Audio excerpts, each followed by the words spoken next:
2023년 9월 29일 금요일 추석 당일이지만 돈다방 미쓰리는 방송합니다. 아마 어떤 분들께서는 미쓰리는 좋겠다. 시댁 안 가도 되고 음식 안 만들어도 되고 차례상 안 만들어도 되고 하실지 모르겠습니다만 저는 인생의 가장 큰 교훈은 얻는 것이 있으면 잃는 것이 있다거든요. 저는 친가는 없습니다만 외가 쪽, 그러니까 특히 저를 키워주신 할머니께서 명절 때면 일단 기본적으로 전을 9종류를 부치십니다. 뭐 갈비찜, 잡채, 뭐 토랑국, 어쩌면 또 뭐 설 같은 데 되면 또 만두도 직접 손만두로 개성만두 만드시고요. 이러다가 이제 막 11월 되면은 또 김장하고 고추장 담그고 된장 만들고 하여튼 모든 음식을 직접 다 손질하셔가지고 직접 만드십니다. 문제가 뭐냐? 그렇게 어렸을 때는 저는 얻어 먹었습니다만 제가 이제 머리가 큰 다음부터는 할머니가 너도 이런 걸 할 줄 알아야 돼 라고 하면서 저에게 이제 일을 시키셨죠.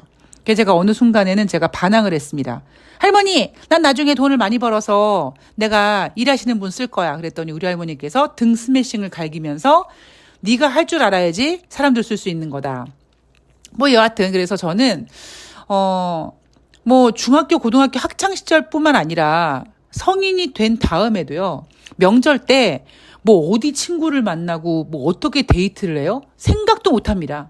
그냥 명절 연휴가 뭐 이틀이건 3일이건 5일이건 내내 집에서 음식 만들고 할머니랑 놀아줘야 되고 또 집에 뭐 친척 몇 분 오시면 이제 대접해야 되고 이랬습니다.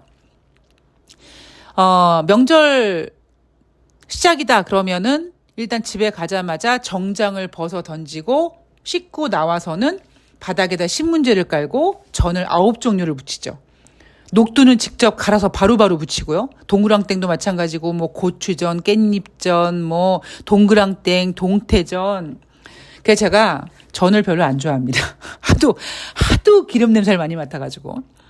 근데 이제 나중에 할머니 돌아가시고 이제 저도 독립하고 하니까 지금은 명절이 뭐야? 라는 생각이 들 정도로 한편으로는 명절이 좀 없었으면 좋겠네 라는 생각이 들 정도로 별로 느낌이 없지만 아주 가끔씩은 그래도 그때가 할머니랑 음식 만들면서 이렇게 꽁냥꽁냥하고 있었을 때가 되게 좋았다라는 그런 그리울 때가 있습니다. 특히 제가 2010년도에 그때 추석 연휴죠. 그때 그 강남이 비가 많이 와서 물에 잠겼다. 뭐 그게 크게 이슈가 됐었을 텐데 제가 그때 완전 알거지 상태에서 오직 갖고 있었던 게 집에 보리밥 조금, 그다음에 여행용 그 초록색 쌈장 그거 하나 있어서 추석 연휴 때 먹을 게 없어서 그 보리밥에다가 쌈장을 비벼 먹었던 기억이 있죠. 그렇게 비벼 먹으면서 내가 반드시 성공할 거야. 반드시 재기할 거야. 라고 이를 바닥바닥 갈았던 적이 있었습니다. 그러다 보니까 그때는 잘 몰랐는데 나중에 이제 제가 다시 이제 뭐 돈이라는 걸 벌고 이제 하다 보니까 가끔씩은 그렇게 명절 때 전을 9종류 부치는 것도 좀 그리울 때가 있더라고요. 그러니까 여러분들이 지금 육체적으로 많이 힘든 일이 있으시겠지만 이 순간도 소중히 이 순간도 나중엔 언젠가 추억이 될 거야라고 소중히 즐기셨으면 좋겠습니다. 자, 9월 28일 목요일 뉴욕 증시 마감 현황을 점검해 볼 텐데요. 이날 뉴욕 증시는 3대 지수가 소폭 상승했습니다. 다우 지수가 0.35% 상승, S&P 500이 0.59%, 나스닥이 0.83% 상승했습니다. 미국 국채 금리가 불안하고 셧다운 위험이 있지만 금리가 하락 반전해서 뉴욕 증시는 상승했다. 자, 되게 복잡하고 애매모호하지만 간단하게 미쓰리 스타일대로 시황을 정리해드리면 뉴욕 증시는 지금 가오잡고 있는 겁니다. 9월 27일 수요일 뉴욕 증시는 혼조세로 마감을 했어요. 자, 9월 28일 상승했지만 여전히 위에 매물대가 있다 보니까 크게 상승하지 못합니다. 보이지 않는 큰 손은 투자자들에게 셧다운 조심해. 미국 국채금리, 국제유가 타령하고 있지만 진짜 뒤에 있는 리스크는 경기 침체거든요. 그런데 그 경기 침체를 싹 숨기고 오직 사람들에게 셧다운, 국채금리, 국제유가 타령을 하고 있습니다.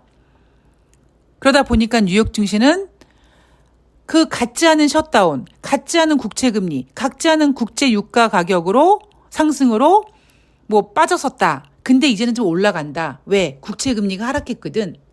국제유가가 하락했거든. 약간 이런 뉘앙스로 예쁘게 포장하고 있는데 간단하게 설명해 드리면 그냥 지금 미국 증시는 가오잡고 있다.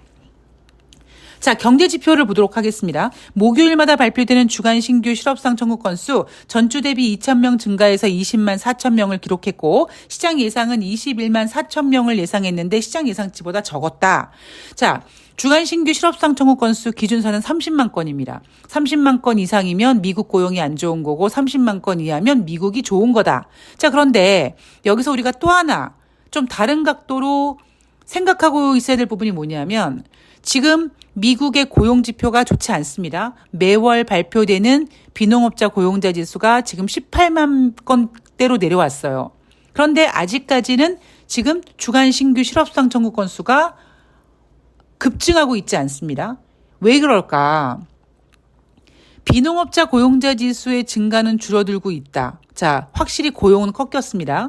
그 상태에서 사람들이 경제가 앞으로 좋지 않을 거라는 거를 예상하고 악착같이 이 밥줄을 쥐고 있다. 그만두지 않고 있다. 잘리지 않으려고 몸 낮추고 있다. 이렇게 보시면 조금 이해가 되실 겁니다. 자, 미국의 2분기 경제 성장률 잠정치와 동일한 2.1% 발표됐고요. 시장 예상은 2.2%였지만 시장 예상보다는 0.1% 부진했지만 그래도 미국 얼마나 힘들었었는데 이제 이겨내고 지금 다시 플러스로 지금 경제 성장률 올려내고 있어. 이렇게 해석을 했습니다. 자, 11월 FOMC 회의 실질적으로는 10월 31일부터 11월 1일 날 예정되어 있으니까 이제 약 한 달 조금 넘게 남은 거잖아요. 현재 지금 11월 금리 동결 가능성 80.7%, 25bp 금리 인상 가능성 19.3%입니다. 자, 연준 위원들의 발언이 이어졌는데요. 미니애폴리스 연방은행 총재가 금리가 인플레이션을 억제할 만큼 충분히 제약적인지에 대해서 아직 확신을 못하고 있다. 자, 아직까지 인플레이션 못 잡은 것 같아. 그 얘기는 뭡니까? 금리 인상 해야 될 것 같아 라고 했습니다. 자, 시카고 연방은행 총재도요. 인플레이션은 여전히 낮출 필요가 있다. 깊은 침체 없이 인플레이션을 낮출 수 있다고 생각한다라고 했습니다. 자, 저는 주식은 이과가 아니라 문과고요. 뭐 문과가 저는 이제 경영학과를 전공했습니다만 경제 경영 즉 상경에 관련된 거는 문과거든요.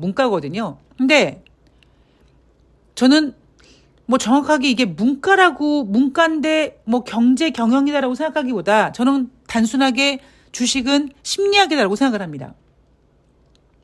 왜 그렇게 생각을 하느냐? 우리는 상대방의 마음을 읽기 위해서 그 사람의 눈동자도 바라보지만 그 사람의 말을 봅니다. 그 새치혀로 말하는 그 내용이 그 사람의 생각이거든요. 그 사람의 사상이고 그 사람의 철학입니다. 그 사람의 계획이고요. 그런데 시카고 연방은행 총재가 인플레이션은 여전히 낮출 필요가 있다라고 했는데 굉장히 미묘한 단어를 하나 썼어요. 그게 뭐냐? 깊은 침체 없이 인플레이션을 낮출 수 있다고 생각한다. 그러면 또 미쓰리가 이 시점에서 또 딴지를 한번 걸어야겠죠? 깊은 침체 없으면 얕은 침체는 있단 얘기네. 그리고 얕은 침체나 깊은 침체나 침체는 침체입니다. 결국 말장난인 거예요. 시카고 연방은행 총재 이 발언을 보면서 연준 위원들이 지금 불안해하고 있구나. 그래서 아무리 말로는 저렇게 금리 인상 해야겠다고 떠벌리고 있지만 얘네들 금리 인상 못하겠구나라고 생각하고 있고 이미 미쓰리는 이걸 감지해서 6월 달에 연준은 금리 인상을 했었어야 됐다. 근데 못했죠. 이번 9월 달에도 진짜 금리 인상을 할 만큼 경제가 괜찮았으면 금리 인상을 했었어야 되죠. 왜? 인플레이션이 9월달 FOMC 회의에서는 인플레이션 지표를 2달치나 확인을 했는데 그 2달치 연속 인플레이션 지표, 소비자 물가 지표가 3.0에서 3.2 그 이상으로 올라오고 있는데 9월달에 금리를 동결해버렸습니다. 왜요? 경제가 안 좋거든요. 자, 셧다운 걱정하고 있죠. 공화당 대표인 케빈 메카시 하원 의장이 상원이 마련한 단기 예산안을 비판하면서도 결국 셧다운을 막기 위해 합의를 이뤄낼 것이라고 자신하고 있다라고 했습니다. 자, 미쓰리가 10월 초까지 좀 분위기를 그려드리면 지금 가장 큰 이슈는 뭐냐면 일단 보이지 않는 손이 제시하고 있는 것은 셧다운이죠. 저는 셧다운에 대해서는 두 가지 시나리오를 갖고 있습니다. 첫 번째, 능그렁이 조 바이든 대통령이 일부러 셧다운을 시켜버린다. 왜냐? 어차피 2011년 셧다운 해봤었거든요. 그리고 셧다운이라고 해봤자 결국 또 사람이 하는 거기 때문에 셧다운이 진행돼서 공무원들이 다 쉬고 이런 상태가 진행이 돼도 어느 시점 가면 셧다운 중에도 계속 협상하고 타결될 수 있거든요. 오히려 셧다운이 되는 기간 동안 미국의 경제 지표, 부진한 경제 지표를 우리는 확인할 수 없게 되는 거죠. 저 같은 경우에는 지금 머릿속에 계속 모는 종이를 그리면서 미국 경제가 지금 둔화되고 있어요. 침체 들어갈 거라고 얘기하고 있는데 그 근거가 경제 지표인데 저 능구렁이 조 바이든 대통령이 그 경제 지표를 가려버리는 거죠. 그럼 알 수가 없잖아요. 그럼 미쓰리가 확인하지 못하는 경제 지표를 가지고 미국 경제가 좋다, 나쁘다라고 얘기할 수 없지 않습니까? 그래서 조 바이든 대통령의 첫 번째 시나리오, 그냥 셧다운 시켜버린다. 그래서 경제지표 그냥 쉴드 쳐버린다. 이거냐. 아니면 두 번째, 계속 긴장감을 유지하는 거죠. 마치 지난번 6월 1일 날까지 타결이 안 되면 셧다운 될 거야 라고 하는 것처럼 이번에도 10월 1일 전까지 이렇게 긴장감을 쫙 조성하면서 투자자들을 바짝 긴장시켜 놓은 다음에 아주 극적으로 다이나믹하게 막 영화의 반전처럼 딱 타결시켜버리면 10월 2일 날 뉴욕 증시는 열립니다. 대한민국 주식시장은 열리지 않아도요. 10월 2일 날 뉴욕 증시는 열립니다. 그러면 뭐 10월 1일 날 전에 막 극적으로 타결을 했다. 그러면 10월 2일 날 뉴욕 증시는 반등할 가능성이 높죠. 물론 그렇다고 10월 2일 날 뉴욕 증시가 반등한다고 10월 달 주식시장이 좋다고 얘기하진 않습니다. 저는 두 번째 시나리오에 더 많은 점수를 줍니다. 그러니까 극적으로 10월 1일 전에 타결을 시킴으로써 10월 2일 날 뉴욕 증시를 상승시킨다. 자, 만약에 미쓰리 예상이 맞는다면 우리는 뭐 해야 돼요? 흥분하면 안 돼요. 왜? 어제 말씀드렸듯이 이제 어닝 시즌으로 접어들게 되고 지금 시장은 어닝 시즌을 좋지 않게 보고 있기 때문에 오히려 셧다운이 안 될 거다, 타결됐다라는 이슈로 일단 뉴욕 증시를 띄워놔야지만 그 이후에 기업 실적이 안 좋아서 주식시장이 지지부진해도 어느 정도 케어가 되거든요. 차트 보시는 분들이 왜 지지선 이평선 타령을 왜 합니까? 그거 붕괴되면은 더 빠질 것 같은 불안감이거든요. 그러니까 그거를 좀 만회하기 위해서 뭐 얼마 전만 해도 뭐 S&P 500이 뭐 이평선 아래로 내려오고 막 이런 얘기 나오지 않았습니까? 그러니까 더 빠지면 불안하니까 일단 셧다운을 없애고 극적으로 타결시키면서 뉴욕 증시 월초에 반등시켜 놓고 그 뒤에 어닝 시즌이 부진한 거는 뭐 그때 가서 다시 해석하자 뭐 이런 분위기로 하지 않을까. 이게 제 생각이고요. 자, 국채금리, 국채유가 제가 얘기를 이제 해드린다고 했는데 이날 10년물 국채금리가 장중한 때 4.688%까지 갔다고 하죠. 퍼센테이지까지 갔다고 합니다. 이 수치는 2007년도 10월 15일 이후 최고치라고 합니다. 자, 그런데 7년물 국채 입찰한 다음에 10년물 국채 금리가 정점을 찍고 내려왔어요. 자, 7년물 국채 입찰 가격이 입찰 발행 금리가 4.673%라고 합니다. 이 4.673이라는 발행 금리조차도 2009년 이후에 최고치라고 하죠.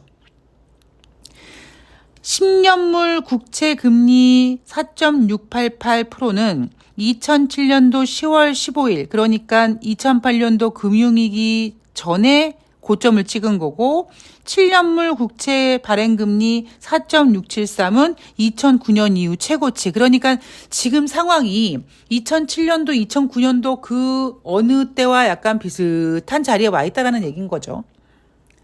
자, 국제 유가도요. 95달러 돌파했다가 차익 실현한 다음에 91달러대로 하락했다고 합니다. 여러분 뭔가 좀 이상하지 않습니까? 아니 국제 유가 100달러 돌파한다며요. 그러면 100달러 돌파한 다음에 차익 실현해도 되는 거 아니에요? 왜 95달러에서 차익 실현을 할까요?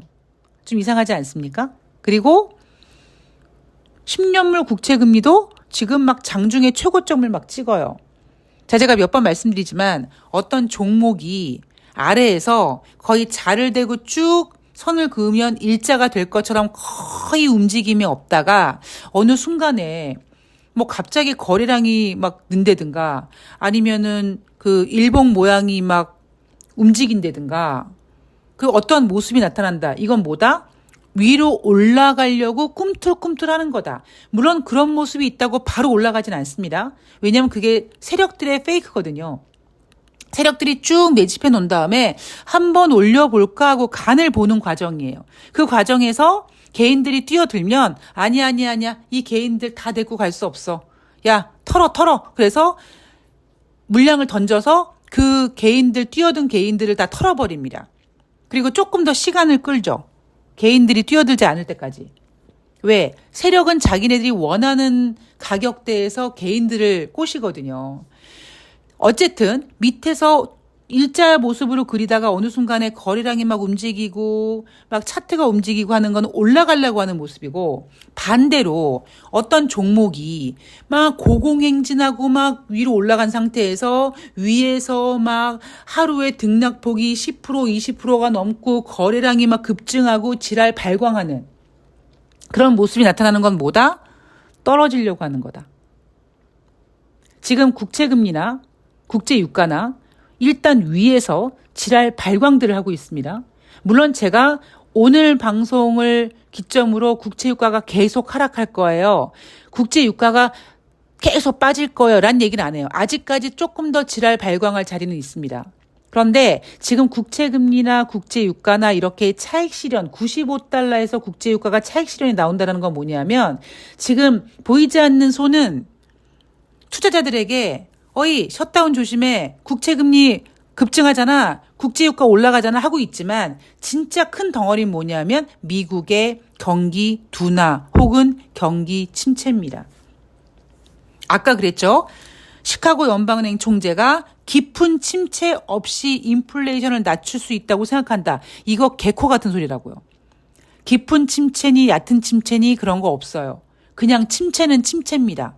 왜냐하면 일단 침체라는 얘기만 나오면 사람들은 불안함을 느끼고 결국 경제는 심리다 보니까 그 불안감에 더 미리 팔려고 하고 그러다 보니까 더 매물대가 많이 나오고 그러면 더 주식이 못 가는 것처럼 더 경제가 심리적으로 위축되는 것처럼 얕은 침체니 깊은 침체니 이런 거는 다 개소리입니다. 자, 그리고 오늘 밤에 미국의 8월달 개인 소비 지출이 발표가 됩니다. 글쎄요. 어떻게 나올지 모르겠습니다만 저는 개인적으로 이런 얘기 드렸잖아요. 사람이 씀씀이를 줄이는 게 굉장히 어렵다. 그래서 8월달 개인 소비 지출도 만만치 않게 나올 거라고 생각합니다. 둔화됐다라고 생각하지 않습니다. 만약에 또 이렇게 볼 수 있어요.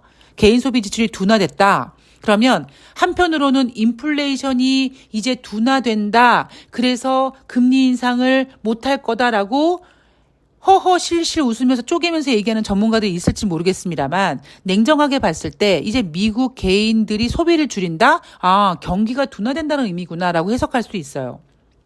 저는 물론 포지션은 후자입니다. 그리고 또 하나 다시 한번 말씀드리지만 연준은 금리 인상을 못할 거고요. 연준이 금리 인상을 못하는 이유는 연준도 경기가 안 좋다라는 걸 알고 있습니다. 정말 연준이 경제가 좋다면 6월 달에 금리 인상을 했었어야 되고 9월 달 FOMC 회의에서는요. 하물며 2달치 인플레이션 지표를 확인했단 말이에요. 그 인플레이션 지표가 2달 연속 상승했음에도 불구하고 연준은 9월 달에 금리를 인상하지 못하고 남은 회의 때 인상을 하겠다라고 큰 소리를 뻥뻥 치지만 진짜 웃기는 허공에 삽질하는 소리가 되는 거죠. 인플레이션 못 잡고 있고요. 금리 인상 못할 겁니다. 이제 더 이상 제가 이런 얘기 종종 드리는데 이제 더 이상 인류를 이 휘감고 있는 유동성이 금리 인상 따위에 잡힐 수 있는 상황이 아니에요. 연준이 오만감에 처음에 인플레이션을 제대로 잡지 못했고 똥줄 타서 작년 하반기부터 급격하게 인상을 했습니다. 그거 덕분에 어느 정도 잡혀 보이는 것처럼 보였습니다만 오히려 인플레이션이 잡히는 것보다 금리 인상이 과격하게 진행됨으로써 경제 지표를 많이 훼손시켰기 때문에 앞으로 금리 인상 쉽게 못할 겁니다. 미국은 쓸 카드가 많아서 뭐 이래저래 열심히 포장하고 지금 미국의 경기 둔화, 미국 경기 침체가 걱정되지만 그거를 단기적인 이슈로 포장하는 뭐 셧다운 지켜봐, 국채금리 지켜봐, 국제유가 지켜봐 이따위 얘기를 하지만 미국은 그렇다 칩시다. 미국 이외의 국가는요. 중국은요. 유럽은요. 대한민국은요. 남미는요. 우리는 쓸 카드가 미국처럼 많지 않습니다. 그럼 설사 미국이 자기네 경기 둔화를 열심히 가리고 열심히 어느 정도 버둥버둥해도 어쨌든 기준금리 인상으로 글로벌 국가들 어딘가에서는 아이고 나 죽네 살려주쇼라고 끙끙거리는 일이 생길 거라고요. 그게 우리나라가 아니길 바랄 뿐이고 미국은 지금 중국과의 패권 전쟁으로 인해서 굉장히 많은 카드를 쓰면서 가오를 잡고 있는 겁니다. 자, 국채금리, 국제유가 오늘이 정점이 아닐 수도 있어요. 그런데 제가 이야기하는 거 뉘앙스 아시겠죠? 이제 고점에서 어느 정도 흔들립니다. 그 흔들리는 거의 기본은 뭐예요? 경기 둔화, 경기 침체, 더 나아가서는 뭐다? 스태그플레이션이다. 아마 스태그플레이션 이슈가 내년 상반기까지 아마 이슈로 자리 잡을 가능성이 높다고 전 보고 있습니다. 자, 오늘 방송은 여기까지고요. 저는 9월 30일, 드디어 이제 9월 30일입니다. 9월 마지막 날, 9월 29일 금요일, 과연 개인 소비 지출 어떻게 발표되는지 준비해서 내일 방송도 유지할 거고요. 사실 제가 이 방송 지금 2번 녹음하는 겁니다. 한 번 녹음을 했는데 팟빵에는 올라갔어요. 근데 유튜브에는 이게 사이즈가 너무 커서 시간이 너무 길어져가지고 한 26분짜리 방송은 안 올라가더라고요. 그래서 어쩔 수 없이 제가 지금 유튜브용으로 다시 방송을 2번째 녹음하고 있습니다. 뭐 내용은 거의 비슷하고요. 예, 뭐 둘 다 들으실 필요는 없습니다. 이제 10월 달이 되면 저는 약속드린 대로 시황의 달인 2024년도 증시 전망 준비를 해야 되는데 제가 유튜브 커뮤니티에도 올려드렸지만 일단 행운이가 지금 상태가 좋아지고 있어요.